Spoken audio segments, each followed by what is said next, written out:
বলে তখন তারা বলতেছে যে প্রয়োজনে গাড়ি এবার ঈদে গাড়ি ছাড়বো না, গাড়ি চালানো বন্ধ করে দেবো, দরকার হলে 30,000 টাকা লস হবে, তবু আমরা এবার ঈদে গাড়ি ছাড়বো না। শেষ পর্যন্ত তো হ্যাঁ, ছাড়লোই। কারণ তাদের হচ্ছে তাদের যেটা ইচ্ছা ছিল যে প্রতিবার যে সিন্ডিকেটটা করে দেখা যায় 350 টাকার ভাড়া 500-600 টাকা ওই কালোবাজারি করে নেয়, এই জিনিসটা করতে পারছিল না, এই কারণেই তারা এই ধান্দাটা এবার করছে।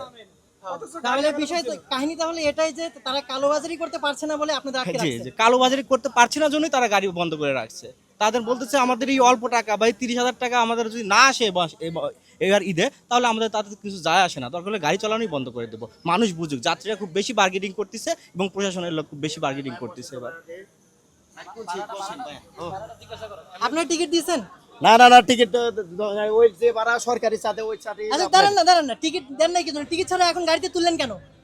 ওই কাউন্টারের ম্যানেজার বলছে আমার সাথে কথা বলেন কেন, আমি তো উঠলাম মনে হয়।